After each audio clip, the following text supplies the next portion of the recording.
Breaking news చూస్తున్నాం. తెలంగాణ మాజీ BJP chief Bandi Sanjay కు హైకమాండ్ కీలక పదవిని అప్పగించింది. బీజేపీ జాతీయ నాయకత్వంలో చోటు కల్పించింది.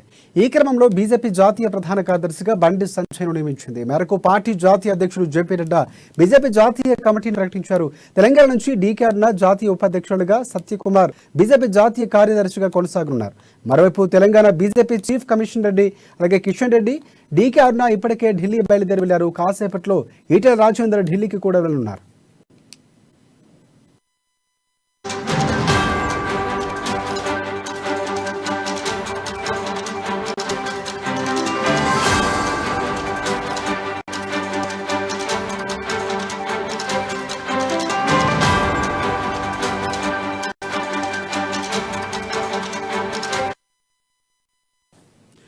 తెలంగాణ మాజీ బీజేపీ చీఫ్ బండి సంజయ్ కు హైకమాండ్ కీలక పదవి అప్పగించింది. బీజేపీ జాతీయ నాయకత్వంలో చోటు కల్పించింది. ఇక ఈ క్రమంలోనే బీజేపీ జాతీయ ప్రధాన కార్యదర్శిగా బండి సంజయ్ ను నియమించింది. పార్టీ జాతీయ అధ్యక్షుడు జేపీ నడ్డా బీజేపీ జాతీయ కమిటీని, తెలంగాణ నుంచి డీకే అరుణ జాతీయ ఉపాధ్యక్షులుగా, సత్యకుమార్ బీజేపీ జాతీయ కార్యదర్శిగా కొనసాగనున్నారు. మరోవైపు Telangana BJP chief Kishan Reddy, DK Aruna ఇప్పటికే ఢిల్లీ బయలుదేరి వెళ్లారు. కాసేపట్లో ఈటెల రాజేందర్ కూడా ఢిల్లీకి వెళ్లనున్నారు. దీనిపై మరిన్ని అప్డేట్స్ మా బ్యూరో చీఫ్ కృష్ణమూర్తి లైవ్ ద్వారా అందిస్తారు. కృష్ణమూర్తి, చెప్పండి. అంటే మొన్న ఊహించినట్లుగానే ఒక పదవి నుంచి తప్పించే ఇంకో పదవిని పూడ్చేందుకు బీజేపీ సమాయత్తం అవుతున్నట్టు తెలుస్తుంది. అంటే పూర్తిగా చక్కదిద్దే ప్రయత్నంలో బీజేపీ పడింది అనుకోవచ్చా మనం? ఎస్ రాజశేఖర్, బీజేపీ రాష్ట్ర శాఖలో కొంతకాలంగా ఉన్నటువంటి గందరగోళాన్ని తొలగించేందుకు అధిష్టానం అడుగు కట్టిందని ఇప్పుడు స్పష్టమవుతా ఉన్నది. తాజా పరిణామాలను పరిగణిస్తుంది. అంటే ఈ రోజు జేపీ నడ్డా ఏదైతే తన కార్యవర్గాన్ని రాబోయే 3 సంవత్సరాలకు సంబంధించిన తన కార్యవర్గాన్ని ఏదైతే ప్రకటిస్తున్నారో దాంట్లో తెలంగాణకు కొంత పెద్దపీట వేశారు. ఇప్పటి వరకు అంటే గడిచిన టర్మ్ లో, నడ్డా టర్మ్ లో తెలంగాణకు కేవలం జాతీయ స్థాయిలో ఒకే ఒక పదవి డీకే అరుణ ఉపాధ్యక్షులుగా ఉంది. కానీ ఈ దఫా అంటే డీకే అరుణను అదే స్థానంలో కొనసాగిస్తూనే తాజాగా బండి సంజయ్ ని రాష్ట్ర అధ్యక్షులు తప్పించారు కాబట్టి ఆయన జనరల్ సెక్రటరీ తీసుకున్నారు. జనరల్ గా ఆయనకి జాతీయ కార్యవర్గ సభ్యుగా మనం నియమించినప్పటికీ తాజా పరిణామాల నేపథ్యంలో ఆయన తీసుకున్నారు. అంటే ఇక బండి సంజయ్ రాష్ట్రంలో బండి సంజయ్ ప్రాధాన్యత తగ్గలేదు.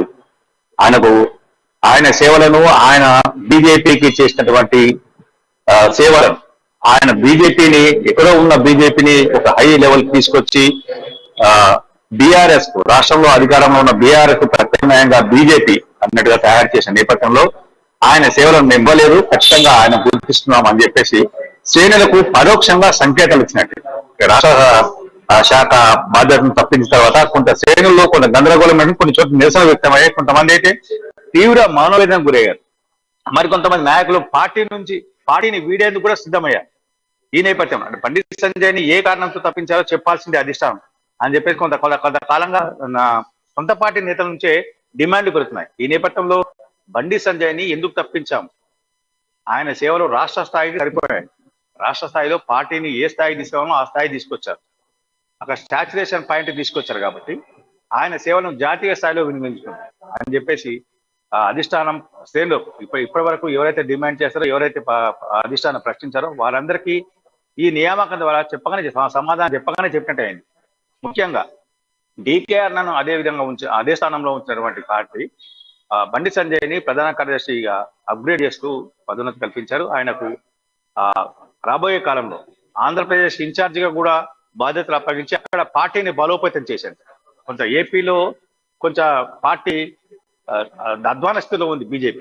అక్కడ ఏం చేసినా, ఎంత దాన్ని ప్రయత్నం చేసినా, లేపుదామని చూసినా ఆ పార్టీని ప్రజల్లోకి వెళ్ళేందుకు అక్కడ కొంత ఆటంకాలు ఉంటున్నాయి. కాబట్టి దాన్ని తొలగించాలి అది ఉద్దేశంతో బండి సంజయ్ని రాబోయే కాలంలో ఏపీకి ఇన్ఛార్జిగా కూడా ఇచ్చే అవకాశం అని చెప్తా ఉన్నారు.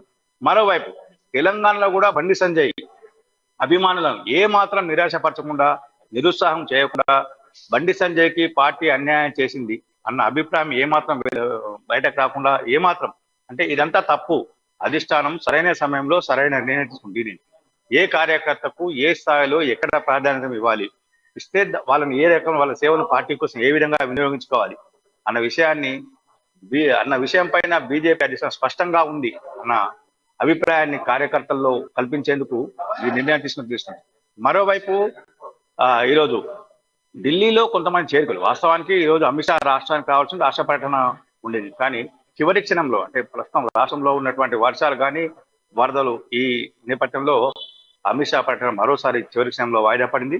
అయితే ఇక్కడ కొంతమంది మాజీ ఎమ్మెల్సీ మాగం రంగారెడ్డి, మాజీ ఎమ్మెల్యే ఆకుల రాజేంద్ర వీరిద్దరూ చేరుతున్నాం. మరో ఇద్దరు డిసిసిబి మాజీ చైర్మన్ కూడా ఈ రోజు పార్టీలో చేరబోతున్నారు. మరికొంతమంది ఎల్లుండి రాష్ట్ర పార్టీ కార్యాలయంలో మరో ఇద్దరు మాజీ ఎమ్మెల్యేలు సంజీవ్ రెడ్డి మరొక శ్రీదేవి ఇద్దరు వాళ్ళు చేరుతా ఉన్నారని చెప్పేసి పార్టీ ప్రచారం జరుగుతా ఉన్నది. ఈ రోజు ఢిల్లీలో నడ్డా సమక్షంలో ఇద్దరు అంటే ఒక ఎమ్మెల్సీ, ఒక మాజీ ఎమ్మెల్సీ, ఒక మాజీ ఎమ్మెల్యే వీరిద్దరు కూడా నడ్డా సమక్షంలో పార్టీలో చేరబోతున్నారని తెలుస్తా ఉన్నది. ఇందుకు సంబంధించి అంటే కిషన్ రెడ్డి, సంజయ్ ప్రస్తుతం ఢిల్లీలోనే ఉన్నారు కాబట్టి కిషన్ రెడ్డి తర్వాత ఈటల రాజేందర్ వీళ్ళు కూడా అక్కడ చేరారు. బండి సంజయ్ కరీంనగర్కి వచ్చే తాజా సమాచారం కరీంనగర్ లో ఉన్నారు బండి సంజయ్ అని చెప్పేసి వరదల నేపథ్యంలో అక్కడ పర్యటిస్తున్నారు, ఆయన నియోజకవర్గం పర్యటిస్తున్నారు అని చెప్పి తెలుస్తా ఉన్నది. మరోవైపు సినీ నటి జయసుధ గతంలో కాంగ్రెస్ పార్టీ తరఫున సికింద్రాబాద్ నుంచి ఎమ్మెల్యేగా ప్రాతినిధ్యం వహించినటువంటి జయసుధ కూడా పార్టీలో చేరబోతున్న తెలుస్తా ఉంది. కిషన్ రెడ్డి ఈ మీద కిషన్ రెడ్డితో జయసుధ చర్చలు జరిపారు, ఆమె కూడా చేరడానికి సిద్ధంగా ఉన్నదని చెప్పి తెలుస్తున్నాం. సికింద్రాబాద్ ఒకవేళ జయసుధ కాంగ్రెస్ తో చేస్తే సికింద్రాబాద్ నుంచి మరోసారి పోటీ చేసేందుకు కూడా బీజేపీ అవకాశం ఇస్తుందన్న సమాచారం కూడా వస్తా ఉన్నారు. మొత్తంగా చూస్తుంటే కొద్ది కాలంగా బీజేపీలో స్తబ్దత ఉంది, చేరికలు లేవు, కొత్తగా చేరేవారు వెళ్ళిపోతున్నారు, పార్టీని వీడుతున్నారు, పక్క పార్టీ చూస్తా ఉన్నారు. ఆకర్ష్ అంటే కాంగ్రెస్ బీఆర్ఎస్ తో బీజేపీ నేతలపై ఆకర్ష్ వాళ్ళు వేసింది, ఆ ఆకర్ష్ తో బీజేపీ వాళ్ళు బలవుతున్నారు, బీజేపీ వాళ్ళు అక్కడ చేరబోతున్నారు అనే ప్రచారం జోరుగా సాగుతున్న నేపథ్యంలో వాటన్నింటికీ ఫుల్ స్టాప్ పెట్టారు అధిష్టానం సన్నద్ధమైన తెలుస్తా ఉన్నది.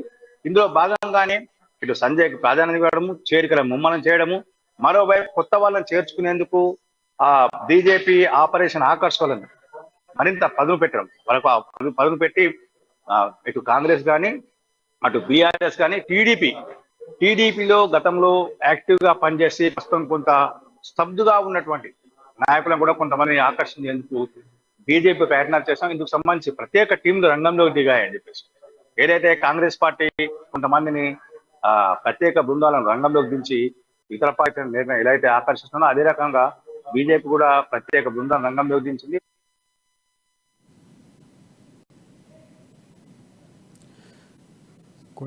రైట్,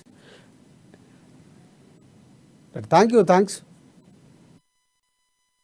జాతీయ స్థాయిలో అంటే స్థానం కల్పించడం అనేది బీజేపీకి సంబంధించినటువంటి అంటే ఎన్నికలకు ముందు ఈ నిర్ణయం తీసుకోవడం అనేది ఎంతవరకు పార్టీకి ప్లస్ అయ్యే అవకాశం కనిపిస్తుంది? అంటే బండి సంజయ్కి సంబంధించినటువంటి చాలా మంది మీరు అన్నట్టు కార్యకర్తలు కూడా కొంతవరకు అసహనం వ్యక్తం చేసినటువంటి పరిస్థితి ఉండేది. కానీ ఇప్పుడు ఈ నిర్ణయం తీసుకోవడం అనేది తన సేవలకు గుర్తించి ఒక జాతీయ స్థాయిలో తన సేవలు వాడుకోవడానికి అంటే రెండు తెలుగు రాష్ట్రాల్లో మరికొన్ని రోజులు ఎలక్షన్ చూసిన నేపథ్యంలో ఈ నిర్ణయం తీసుకోవడం అనేది పార్టీకి ఎంతవరకు ప్లస్ అయ్యే అవకాశం ఉంది అనుకోవచ్చు? ఖచ్చితంగా ఇప్పటికే ఓసీ వర్గాన్ని రెడ్డి సామాజిక వర్గాన్ని చెందిన కిషన్ రెడ్డి పార్టీ రాష్ట్ర అధ్యక్షుడిగా కొనసాగుతున్నారు. అదేవిధంగా అంటే బీసీ సామాజిక వర్గానికి చెందినటువంటి డాక్టర్ కె లక్ష్మణ్ రాజ్యసభ సభ్యులుగా పనిచేస్తున్నారు, పార్టీ పార్లమెంటరీ బోర్డు కమిటీ సభ్యులుగా కూడా వ్యవహరిస్తా ఉన్నారు. మరోవైపు ఆయన ఓబీసీ మోర్చా జాతీయ అధ్యక్షుడిగా ఉన్నారు. మరోవైపు బండి సంజయ్ తీసుకోవడం కూడా బీసీ సామాజిక వర్గానికి కొంత ప్రాధాన్యం ఇచ్చాడు. అంటే బీసీలకు బీజేపీలో ఏ రకమైన పెద్దపీట వేస్తా ఉన్నారు? నలుగురు కీ పోస్టులు, 4 స్తంభాలలో 3 స్తంభాలు బీసీలకు చెందినవి ఉన్నాయి అని చెప్పాలని బీజేపీ భాషను తెలుస్తామండి. ఇటువైపు ముదిరాజు సామాజిక వర్గం చెందినటువంటి ఈటల రాజేందర్ కానీ, మున్నూరు కాపు సామాజిక వర్గం డాక్టర్ కె లక్ష్మణ్, బండి సంజయ్ ఈ అంటే వీళ్ళు ముగ్గురిని కూడా తీసుకున్నారు.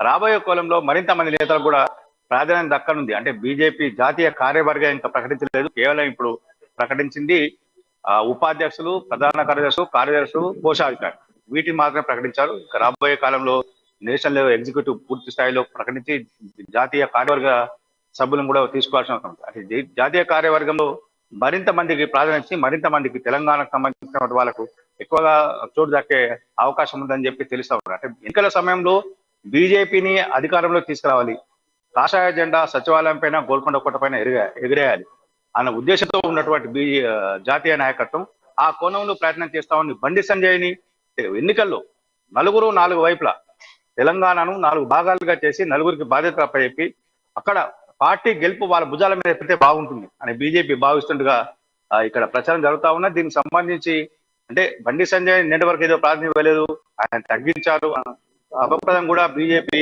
జాతీయ నాయకత్వం ఆయన ప్రధానంగా నియమించి వివరించినట్టుగా స్పష్టమవుతా ఉంది. రాజశేఖర్, రైట్ కృష్ణ, ప్రధానంగా చూసుకుంటే జరుగుతున్నటువంటి పరిణామాలను కూడా మిగతా పార్టీలు మరికొన్ని రోజులు ఎలక్షన్స్ ముందస్తులు వస్తాయనుకుని ఒక సందర్భంలో ఎన్నికలకు సంబంధించినటువంటి ప్రొసీడింగ్స్ ఏమైనా ప్రవేశపెట్టిన తర్వాత ముందస్తు ఎక్కడవుతాయో అనుకున్నారు. కానీ కాకపోతే దాదాపుగా 4 నెలలు ఉన్న సమయం. ఈ నేపథ్యంలో ఇప్పుడు బీజేపీ తీసుకుంటున్నటువంటి నిర్ణయాలు కానీ, పార్టీ చేరికలు కానీ, మార్పులు చేర్పులు ఇవన్నీ కూడా ప్రధానంగా ఎన్నికలకు సంబంధించినటువంటి ప్లాన్గానే భావించవలసా? ఇంకొకటి, ఎన్నికలకు సంబంధించినటువంటి అభ్యర్థుల ప్రకటన బీజేపీ కొంతవరకు జాప్యం చేసుకుంటూ వస్తుంది. ఆగస్టు నెలలో దాదాపుగా బీఆర్ఎస్ సన్నద్ధమవుతుంది, కొంతమంది క్యాండిడేట్లు ప్రకటించే అవకాశం కూడా ఉంది. అంటే ఈ తరుణంలో బీజేపీ ఆ స్టాండ్ ఏమైనా తీసుకునే అవకాశం కూడా ఉందనుకోవచ్చు మనం. అంటే ఇప్పటికిప్పుడు బీజేపీలో అభ్యర్థులు ప్రకటించాలని నిర్ణయం అయితే ఏం లేదు. వాస్తవానికి అభ్యర్థుల విషయంలో కూడా బీజేపీ ఇప్పుడు దృష్టి పెట్టినట్టుగా ఎక్కడా కనిపించట్లేదు. పార్టీ నిర్మాణంలో కొంత కృషి, అంటే బండి సంజయ్ తప్పిన తర్వాత పార్టీ కొంత గందరగోళం ఏర్పడింది, అయోమయంలో పడింది. కాబట్టి పార్టీ నిర్మాణంలో ప్రాధాన్యత ఇవ్వాలి అని చెప్పేసి నిలుస్తున్నాం. ఇప్పుడు మనతోటి బండి సంజయ్ నియామకం నేపథ్యంలో మనతో మాట్లాడడానికి ఓబీసీ మోర్చా రాష్ట్ర అధ్యక్షులు ఆలి భాస్కర్ గారు ఉన్నారు. వారు మాట్లాడుతున్నారు. బండి సంజయ్ రాష్ట్ర అధ్యక్షుడిగా నియమించారు, మీరేమంటారు? జాతీయ ప్రధాన కార్యదర్శి నియమించారు. వారికి అభినందనలు తెలియజేస్తున్నాం. ఖచ్చితంగా ఒక చిన్న స్థాయి కార్యకర్త కూడా భారతీయ జనతా పార్టీ కేంద్ర రాజకీయాల్లో ఎంత ప్రాధాన్యత ఇస్తుందో దీన్ని బట్టి అర్థమైంది. కష్టపడి పనిచేసే ప్రతి కార్యకర్తకు ఈ యొక్క నియామకం స్ఫూర్తి. వారి స్ఫూర్తితో, వారి తెగింపుతో తెలంగాణ రాష్ట్రంలో వారు ఏ విధంగా అయితే భారతీయ జనతా పార్టీని ఒక ఊపు తెచ్చారో జాతీయ స్థాయిలో కూడా అదే ఊపిని కొనసాగిస్తారని చెప్పి కూడా కార్యకర్తలందరూ అక్షరాలు. అంటే డీకేఆర్ నాకు బండి సంజయ్ ఇద్దరికి ప్రకటించారు. అంటే పెరిగిన తెలంగాణ అంటే రాబోయే ఎన్నికలు ఎలా ఉండబోతుంది వీళ్ళ పార్టీ? గతంలో కూడా ఉపాధ్యక్షులు ఉండి అది కంటిన్యూ చేస్తారు. ఇప్పుడు సంజయ్ గారికి మళ్ళీ ప్రధాన కార్యదర్శి. ఖచ్చితంగా ఈ 2 నియామకాలు తెలంగాణలో కొత్త ఉపయోగిస్తుందని, ఈ 2 నియామకాలు కూడా కార్యకర్తల్లో తెలంగాణ బీసీలలో తెలంగాణ క్యాడర్ లో బీజేపీ క్యాడర్ లో నూతన ఉత్సాహం చేస్తుంది. ఖచ్చితంగా ఏదైతే కొద్దిగా పార్టీల్లో స్తబ్దత ఉండో ఈ నియామకం వల్ల పూర్తిగా దూరమై వాళ్ళ అందరూ కూడా పూర్తిగా నిమగ్నమై ఈ రాష్ట్రంలో అధికారం కైవసం చేసుకునే కేంద్రం ఎంత స్వీ చేసిందో ఈ చర్య వల్ల కూడా మనకు అర్థమవుతుంది. అంటే బండి సంజయ్ని డీకేఆర్ నాకు జాతీయ కార్యక్రమంలో ప్రారంభించినటువంటి పార్టీని తెలంగాణలో ఏ రకంగా బలోపేతం చేయాలనేది జాతీయ నాయకత్వం పెద్ద ఏ పైట ఉందని చెప్పేసి మనతో పాటు మాట్లాడినటువంటి ఓబీసీ మోర్చా రాష్ట్ర అధ్యక్షుడు ఆలి భాస్కర్ గారు చెప్తా ఉన్నారు. ఇది సంగతి Rajasekhar. Thanks for updates Krishnamurthy.